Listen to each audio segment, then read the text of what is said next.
Hi friends, welcome back. तो भैया Pakistan air force exposed मियाँ वाली अटैक, ये वही वाला तो नहीं है जहाँ पे इनका वो म्यूजियम के लिए रखे हुए थे। कह रहे थे वो तो हमारे क्या थे, नॉन फंक्शनल को नो फंक्शनल थे, नॉन फंक्शनल थे जिनको म्यूजियम में जाने थे, जिनको वो नो फंक्शनल उनको गार्ड कर रहे थे वो लोग। हाँ, उन जो चलते नहीं है उन एयरक्राफ्ट्स के लिए इतनी हाई सिक्योरिटी थी भैया।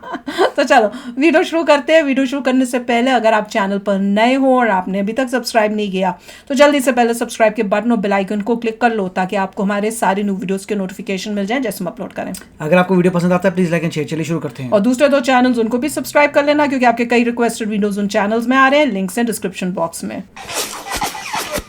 आप देख रहे हैं alpha defence. Alpha defence Hindi में आपका स्वागत है। आज के इस वीडियो में हम लोग बात करने वाले हैं पाकिस्तान के एयरबेस के ऊपर हुए अटैक के बारे में। मियाँ वाली एयरबेस, जिसको MM आलम एयरबेस कहा जाता है, वहाँ पर कल एक अटैक हुआ था और ये वीडियो मैं कल शाम को ही करने वाला था, लेकिन जैसा कि आप जानते हैं कि जब तक मेरे पास में पूरी इन्फॉर्मेशन नहीं होती है मैं वीडियोस नहीं करता हूँ। इस एयरबेस की सैटेलाइट फोटोग्राफ्स को लेकर मैं वेट कर रहा था और बार बार डैमियन को पिंग कर रहा था कि भाई लेटेस्ट सैट इमेजेस आई कि नहीं। और जब मुझे इन्फॉर्मेशन पूरी तरीके से मिल गई है तो अब मैं ये वीडियो कर रहा हूँ।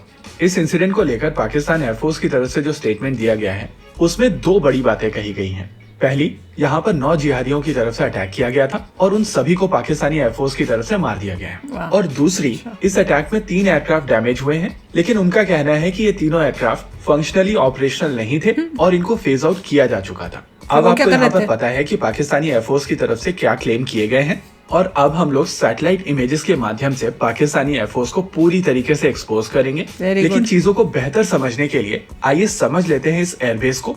मियाँ वाली एयरबेस को बेसिकली PAF बेस MM आलम कहा जाता है और ये एग्जैक्टली यहाँ पर है। जैसे हमारा पालम है ना, उसको आलम किया ये बेस काफी दूर है और उस हिसाब से ये कंपैरेटिवली सेफर बेस होनी चाहिए। यहाँ पर पाकिस्तान एयरफोर्स की 3 स्क्वाड्रन्स अवेलेबल हैं। पहली squadron number 1 rebels, squadron number 20 cheetahs और स्क्वाड्रन नंबर 86 अबाविल्स। Squadron number 1 basically Hongdu JL-8 aircraft को ऑपरेट करती है जो बेसिकली एक ट्रेनर एयरक्राफ्ट है। पाकिस्तान में इसको काराकोरम K-8 कहा जाता है। वहीं पर स्क्वाड्रन नंबर 20 F-7PG एयरक्राफ्ट को ऑपरेट करती है जो बेसिकली MiG-21 का इम्प्रूव वेरिएंट था जो चाइना की तरफ से बनाया गया था। और यहाँ पर तीसरी स्क्वाड्रन यानी कि स्क्वाड्रन नंबर 86 Alouette-3 हेलीकॉप्टर्स को ऑपरेट करती है। तो एक्शन एरिया एग्जैक्टली यहाँ पर है जो आपकी स्क्रीन के ऊपर एक ग्रीन बॉक्स के अंदर दिखाया गया है। अगर इसको आप फर्दर जूम करेंगे तो आपको समझ में आएगा कि यहाँ पर हैंगर्स हैं जो आपका एक्शन एरिया है। और इस समय अगर आप गूगल इमेजेस पर जाएंगे तो आपको समझ में आएगा कि यहाँ पर FP-7 एयरक्राफ्ट ऑपरेट किए जाते हैं। इनफैक्ट गूगल मैप्स में अगर आप अभी जाएंगे और इस बेस के ऊपर जूम करेंगे तो आपको एक FP-7 एयरक्राफ्ट हैंगर के अंदर जाता हुआ दिखाई देगा और इसी का स्क्रीनशॉट आपकी स्क्रीन के ऊपर है जिसको हम लोगों ने येलो एरो से डिनोट किया है। यहाँ पर एक इम्पोर्टेंट चीज और आपको ऑब्जर्व करनी है कि ये हैंगर्स पैर में है और एक्सट्रीम राइट में जो पहला हैंगर है वो एक सिंगल हैंगर है।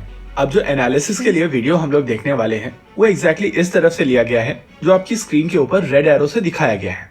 देखिए, ये अटैक तहरीक-ए-जिहाद पाकिस्तान की तरफ से किया गया था और इन अटैकर्स में से किसी एक अटैकर ने बॉडी कैम पहना हुआ था जो इस वीडियो को रिकॉर्ड कर रहा था। इस वीडियो में अगर आप ध्यान से देखेंगे तो आपको यही हैंगर्स दिखाई देंगे जिनके अंदर आग लगी हुई है और ये लोग लगातार RPG से अटैक कर रहे हैं।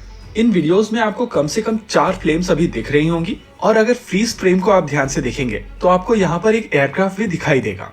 वहीं पर जब कैमरा का एंगल बदलता है और ये आदमी दूसरी तरफ के हैंगर की फोटोग्राफ्स लेना शुरू करता है तो आप देखेंगे कि वहाँ पर भी कम से कम 5 फ्लेम्स दिख रही हैं। और यहाँ पर भी जो फ्रीज फ्रेम करके हम लोगों ने फोटोग्राफ ली है तो उसमें आप देख सकते हैं कि एक एयरक्राफ्ट मौजूद है। यानी कि यहाँ पर जो फ्लेम्स दिख रही हैं वो बेसिकली एयरक्राफ्ट है और फ्लेम काउंटिंग के हिसाब से कहा जा सकता है कि यहाँ पर कम से कम 9 एयरक्राफ्ट डिस्ट्रॉय किए गए हैं। इस चीज को बेहतर समझने के लिए आइए एक बार देखते हैं सैटेलाइट इमेजेस को जिसको नीदरलैंड के एक अकाउंट स्पेस ओसेंट द्वारा रिलीज किया गया था। आप सभी को याद होगा शुरुआत के वीडियो में हम लोगों ने कहा था कि इस बेस के ऊपर जितने भी हैंगर्स हैं वो पैर में हैं। केवल पहला हैंगर एक सिंगल हैंगर है। आप इसको हैंगर कह सकते हैं या शेल्टर कह सकते हैं, लेकिन थ्रू आउट द वीडियो मैंने हैंगर कहा है।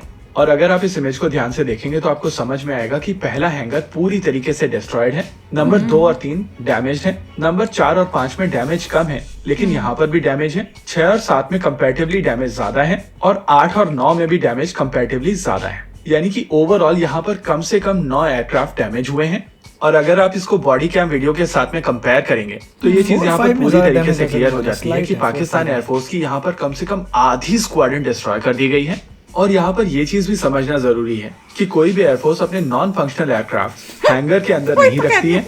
ये बात सच है कि F7 एयरक्राफ्ट कंपैरेटिवली पुराने एयरक्राफ्ट हैं और इनको आने वाले समय में GF-17 थंडर से रिप्लेस किया जाएगा, लेकिन अभी तक इन एयरक्राफ्ट का रिप्लेसमेंट प्रोसेस शुरू नहीं हुआ है और इनमें से बहुत सारे एयरक्राफ्ट पाकिस्तान की तरफ से 1980s में एक्वायर किए गए थे।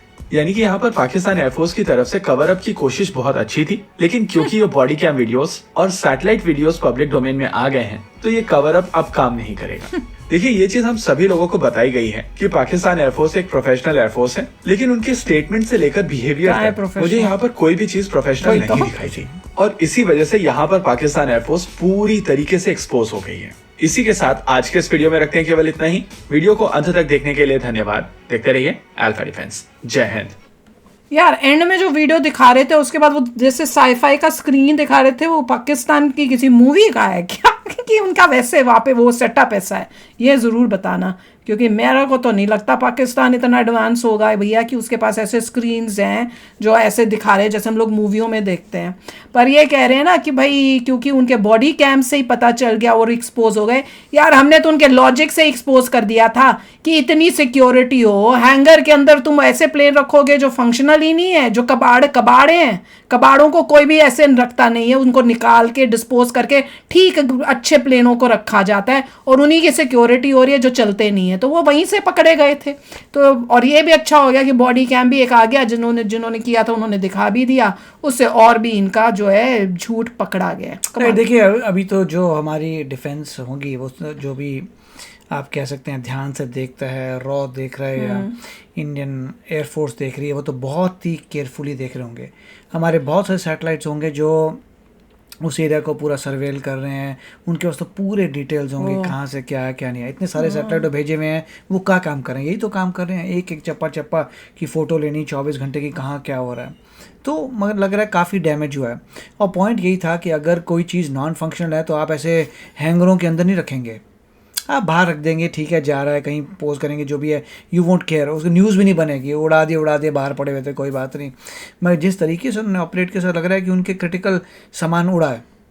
अब जो भी लड़ रहे हैं वो लोग, उन्होंने स्टेटमेंट दे दिया कि हमने अड़वा दिया। अब उनको ये देखना पड़ेगा कि उनकी सिक्योरिटी कम क्यों नहीं थी, क्यों थी, उनकी अपनी प्रॉब्लम है कि सिक्योरिटी तुम्हारी इतनी कम थी। लोग आए पंजाब के अंदर, ये भी नहीं कि बॉर्डर एरिया भी नहीं था, अंदर आ गए, प्लान किया, उन्होंने उड़ाया, ये इतना डैमेज कर दिया, ये सब। तो दे हैव टू सी, मतलब प्रॉब्लम्स आ रही हैं उनको।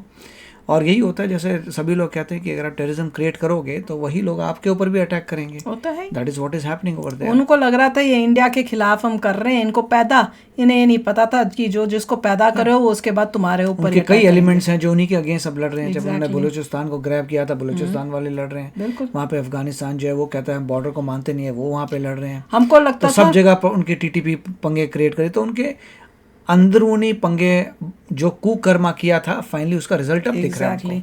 और हमें लगता था कि ये पाकिस्तानी जो पब्लिक है वही एक झूठ बोलती और सब करती है। इनका पता चल रहा है कि इनके एयरफोर्स वाले भी वैसे ही हर चीज मतलब छुपाना भी है तो इस तरह से बोलो कि पकड़े तो ना जाओ। तुम तो इस तरह के झूठ बोलते हो कि कोई आम इंसान जिसमें थोड़ी सी भी कॉमन सेंस है वो बोलेगा भैया क्या इलॉजिकल बात कर रहा है तू भाई। तो भैया कमाल है। तो चलो, तो शेयर करना अपने थॉट्स। चलते हैं, मिलेंगे नेक्स्ट वीडियो में बहुत ही जल्द। Till then take care and bye bye. तो अगर आप मेरे इस चैनल पे नए हो तो जल्दी से सब्सक्राइब के बटन को हिट करो और बेल आइकन को क्लिक करो ताकि आपको मेरा जब नया वीडियो मैं लगाऊं आपको उसके बारे में जल्दी से पता चल जाए।